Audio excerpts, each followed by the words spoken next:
कक्षा 11वीं विषय गणित।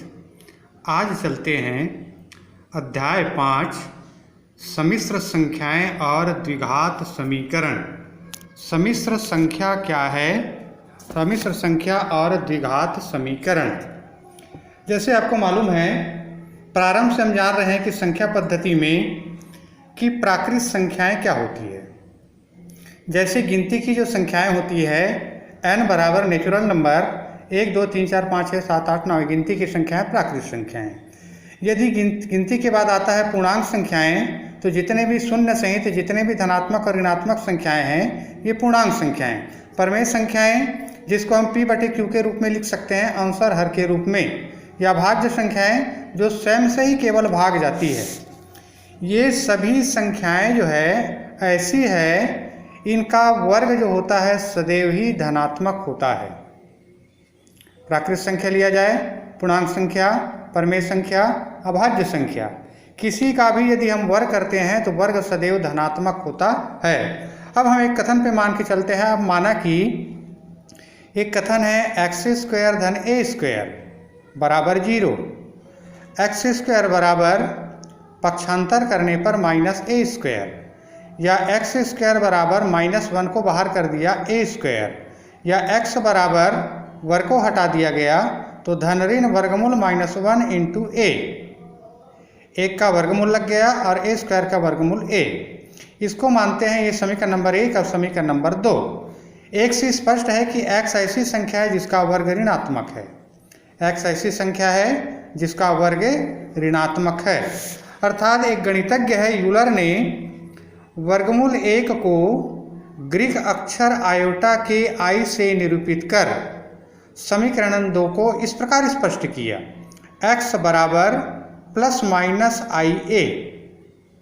वर्गमूल 1 को ग्रीक अक्षर आयोटा के i से निरूपित किया गया तो x बराबर होगा ±ia। क्योंकि संख्या पद्धति में इसका उल्लेख नहीं है, इसलिए इसे काल्पनिक संख्या का नाम दिया गया है। अर्थात एक गुणज वर्गमूल a बराबर i हो, इसको काल्पनिक संख्या कहते हैं। अब आता है कॉम्प्लेक्स नंबर या सम्मिश्र संख्या। तो a + ib के रूप वाली किसी भी संख्या को सम्मिश्र संख्या कहते हैं। a और b जो है a ± ib के रूप में होना चाहिए, उसको सम्मिश्र संख्या माना गया है। a और b वास्तविक संख्या है। इस प्रकार सम्मिश्र संख्याएं वास्तविक और अधिकल्पित संख्याओं के योग के अंतर से, योग और अंतर से बनी होती है। जैसे सम्मिश्र संख्या a + ib में a को सम्मिश्र संख्या का वास्तविक भाग कहा जाता है और b को सम्मिश्र संख्या का अधिकल्पित भाग कहा जाता है, और इसे z से प्रकट किया जाता है। इस प्रकार z बराबर a + ib एक सम्मिश्र संख्या है। यदि a + ib में b बराबर 0 हो तो यह सम्मिश्र संख्या की एक शुद्ध वास्तविक संख्या हो जाती है। यदि a बराबर 0 तो यह एक शुद्ध अधिकल्पित संख्या हो जाती है। क्योंकि मैंने बताया कि a को सम्मिश्र संख्या का वास्तविक भाग और b को सम्मिश्र संख्या का अधिकल्पित भाग कहते हैं। अब इसको आपने क्रमित युग्म को ऑर्डर पेयर आपने पढ़ लिया है समुच्चय एवं संबंध में। किसी सम्मिश्र संख्या z बराबर a + ib को वास्तविक संख्याओं a और b के क्रमित युग्म a b के रूप में परिभाषित किया जा सकता है। जैसे z बराबर a + ib तो क्रमित युग्म बनेगा a और b। z बराबर -a + ib है तो क्रमित युग्म बनेगा -a और b। z बराबर a - ib है तो क्रमित युग्म बनेगा a और -b। और z बराबर -a और -ib है तो क्रमित युग्म -a और b बनेगा। क्रमित युग्म के बाद आपका अगला आता है, इसी में आगे बढ़ते जाते हैं, संयुग्मी सम्मिश्र संख्या, या दो समान सम्मिश्र संख्याओं के वास्तविक और अधिकल्पित भाग अलग अलग समान होते हैं। अर्थात a + ib बराबर c + id दो सम्मिश्र संख्या है तो a बराबर c और b बराबर d, तो ये दोनों जो है अलग अलग समान होते हैं। अब आता है संयुग्मी सम्मिश्र संख्याएं।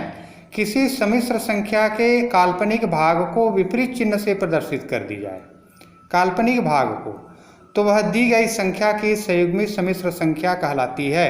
z बराबर a + ib एक सम्मिश्र संख्या है। संयुग्मी संख्या होगी काल्पनिक भाग को, मतलब b वाले भाग को चिन्ह परिवर्तन कर देते हैं तो a - ib है। तो सम्मिश्र संख्या जेड की संयुग्मी को जेड के ऊपर डैश का चिन्ह लगा करके सूचित किया जाता है। तो जेड बराबर आई बी बराबर इसका संयुग्मी होगा जेड बराबर ए माइनस आई बी। संयुग्मी के बाद अगला आता है संयुग्म संख्याओं के मापांक आता है। किसी सम्मिश्र संख्या जेड के वास्तविक एवं अधिकल्पित भागों के ए एवं बी के वर्गों के योग के धनात्मक वर्गमूल को उसका मापांक कहते हैं और इसे जेड से प्रकट करते हैं। यदि जेड बराबर एक सम्मिश्र संख्या ए प्लस आई वाई आपको दिया है तो इसका मापांक बराबर एक्स प्लस आई वाई बराबर वास्तविक एवं अधिकल्पित भागों के वर्गमूल के वर्गों के योग के बराबर होता है। तो एक्स स्क्वायर धन वाई स्क्वायर। पुनः जेड बराबर एक्स माइनस आई वाई है तो जेड का मापांक बराबर होगा संयुग्मी होगा एक्स माइनस आई वाई। तो x square plus minus y square या x square plus y square बराबर जेड। तो किसी सम्मिश्र संख्या और उसकी संयुग्मी सम्मिश्र संख्या के मापांक जो है हमेशा बराबर होते हैं। अब यहाँ पर कुछ महत्वपूर्ण तथ्य है, इम्पॉर्टेंट फैक्ट है, इसको आपको याद रखना है। एक बटे यदि आई है आयोटा आई तो इसका मान माइनस आई होता है। 1 प्लस आई अपान 1 माइनस आई है तो इसका मान भी आई होगा। 1 माइनस आई अपान 1 प्लस आई है तो इसका मान 1 माइनस आई होगा। ये आपका अधिकतम उपयोग है। आई स्क्वायर बराबर ऋण 1 होगा, आई त्रिघात बराबर ऋण आई होगा, आई के घात 4 बराबर होगा आई के घात 6 बराबर ऋण 1। इसी तरह से आई बराबर आई स्क्वायर बराबर ऋण 1, आई त्रिघात बराबर ऋण आई के घात 4 बराबर 1, आई के घात 5 बराबर आई या आई के घात 6 बराबर ऋण 1, आई के घात 7 बराबर ऋण आई, 8 बराबर 1 और आई के घात 9 बराबर आई। ये इस क्रम में बढ़ता जाएगा घात के रूप में। अर्थात यहाँ पर सारांश ये निकलता है कि आई बराबर आई, विषम घातांक को लेते हैं। आई बराबर आई त्रिघात बराबर ऋण आई के घात 5 बराबर आई के घात 5 बराबर आई के घात 7 बराबर ऋण आई के घात 9 बराबर आई के घात 2 बराबर, ये विषम के लिए गया है, आई के घात 2 बराबर ऋण 1, 4 बराबर 1, 6 बराबर ऋण 1, 8 बराबर 1, 10 बराबर ऋण 1, 12 बराबर 1। ये इस क्रम में आपका बढ़ता जाएगा सम और विषम के लिए। ये महत्वपूर्ण आपको ध्यान में रखना है। अब इसी में आपका आता है प्रश्नावली एनसीईआरटी का 5.1 क्वेश्चन नंबर आता है प्रश्नावली 5.1। पहला क्वेश्चन 5i गुणा -3/5i का मान ज्ञात कीजिए। आपको दिया है 5i गुणा -3/2i। गुणा करना है 5i, कोष्ठक को हटा दिया, गुणा -3/5i, 5 और 5 कट गया तो बच गया -3 i गुणित आई स्क्वायर। चूँकि आई स्क्वायर का मान ऋण 1 होता है तो माइनस और ये आई स्क्वायर की जगह पर ऋण 1 तो ऋण और ऋण धन बराबर आएगा। इसका उत्तर 3 1 कम 3। इसी तरह से तीसरा नंबर क्वेश्चन है आई का घात -39। ये आपको दिया है आई का घात ऋण 39।